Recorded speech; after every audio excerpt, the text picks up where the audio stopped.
Geez, don't you just hate that when you get 10 minutes into recording and you just have to go to the toilet? Yeah, well, don't you just hate that? Anyway, we're back. Just a bit of TMI for this fine afternoon, where we're going to be running through centers, human design centers of energy, how and start to build these blocks of understanding around how our energy is shaped and what's activated, what's not. How does understanding these centers of energy that hold our energy, right, and have different parts to play.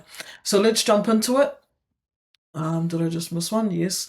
So these are all of the centers from top to bottom, head to toe, head to root. All right. These are the different centers.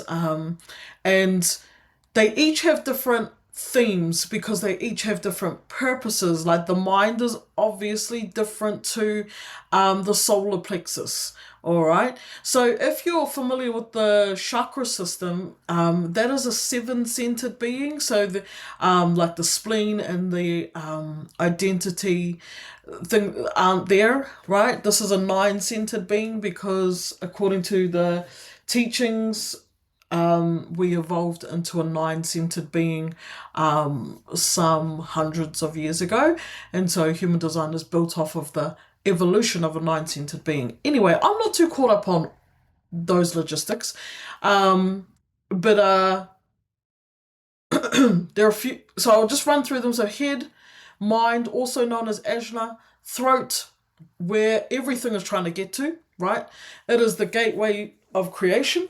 We've got the identity, also known as the G center.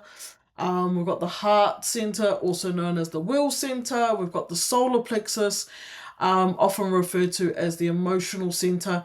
The sacral, which belongs only to generators and manifesting generators because they're generators, and the spleen and the root. Okay, so the spleen is obviously, you will recognize it as being an organ in our body. It is our fear center, our intuitive center that warns us against danger and things. And I'm going to go through each of these now. What are their functions? What are their purposes? So the head, it's where everything comes in. All right, all the ideas and not ideas, but like the inspiration. Sorry, um, you know, that's flying around in the cosmos or in just flying around in the unseen. It comes down through the head. A lot of like a lot of working it out, a lot of it's their new seeds, right? Seeds come through into the head.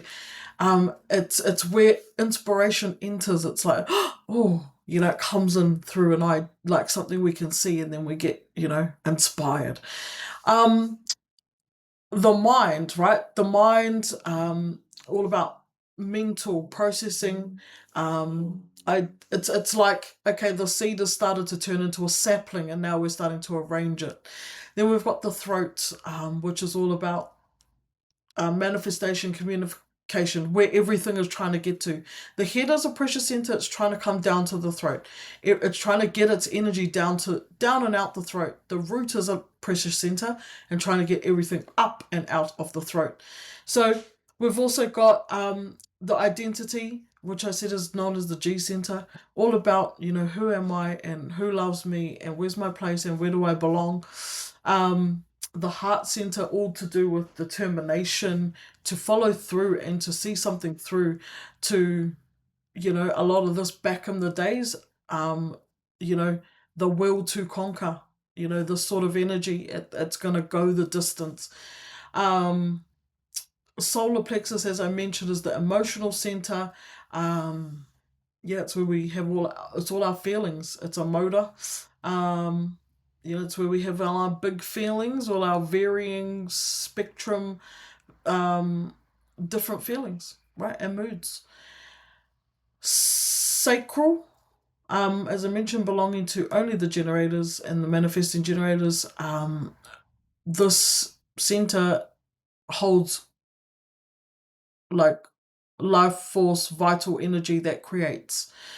Um, creates worlds. They're creating our world, the generators, so um it's all about building, birthing, creating. That is that center's role. The spleen, it's our survival center, right? It's censored. Intuition is linked here because we sense danger. We sense what we need to sense for our survival.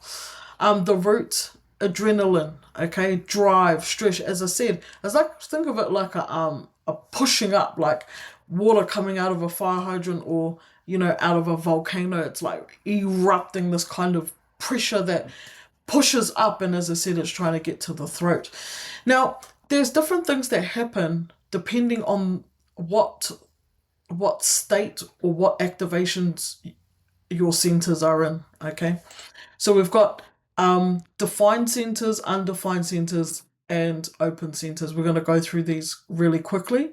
So let's have a look at some examples in my personal chart so you can see an example of a defined center, which is colored in my chart because it's part of a channel. It makes a channel that connects to a neighboring center, and that's what makes it defined. Let's have a look. So my head center and my mind center are defined, okay, because they are colored. That's the obvious giveaway, but I want to explain to you like how that coloring comes about. So my gate 64 is active, and it actually all comes down to these little gates. Whatever gates are activated is what determines is how everything is determined. And oh my gosh, my door's wide open. So much noise. Give me 1 second. Projectors, when they get distracted or there's external noise, it's terrible. It's like our channel gets interrupted, and it's just like nails on a chalkboard. It throws everything for us. So sorry about that. I'm not going to stop this recording because, as I said, I'd already hit stop it once. So my gate 64 is active, so is my gate 47. And because of that, it creates a channel, and it's the channel that creates this flowing of energy between the two centers. Therefore, the head and the mind are defined. And that's what a defined center is. An undefined center is white. That's the giveaway on a chart, but why is it white? Okay, so an undefined center is white, non-colored, with gate activations. Let's look at an example. My throat is an undefined center. It is white with gates. So gate 16, gate 23, gate 35, gate 45 are active. So you can see that they're trying to connect to the neighboring center, but they're hanging. It's what we call hanging. So they don't connect. And because they don't connect, the center is not defined. It remains an undefined center. So let's look at an open center, white, non-colored, with no gate activations. Here we go. I've got 2 examples. So I've got my sacral being a projector. I don't have my sacral defined at all. But it can be undefined. But in my case, it's completely open. And that is because not one of the gates, 5, 14, 29, 59, 9, 3, 42, 27, 34, not one of them have activation. And activation means like energy. So these gates, actually everything comes from these gates. All these gates themselves has themes. They have themes, and they have purposes in and of themselves, right? They have attributes, and they contain energy. So with an undefined center like my throat and my identity, I have plenty of gates that have energy activated within them. So even though it's undefined, I still have some energy in that center. But the sacral and the will center, I have none, right? And so what happens when there are open or undefined centers? While we're open and susceptible to absorbing and being conditioned by outside energy from other people when we come into contact with their bubble. So projectors, we absorb, right? Because our aura is designed to absorb. I'll get into that later. We absorb the energy, and especially we're taking in where they're undefined or open. All right, for all other types as well, still the same. It's open to conditioning. These are the centers that are open to conditioning and being shaped by what is inside another. So when we come into contact with different people, yeah, we're drawing in their energy.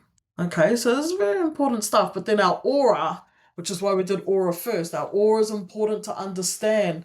Like if we remember, the manifester aura is like Teflon. It's designed to keep people out. Same with the reflector. Okay, the generator pulls people to it, right? Then it can discern yes or no. But the projector, the poor old projector is designed to absorb it. So we absorb, all right, and then project it back out. Anyway, just a bit of understanding about how the centers work.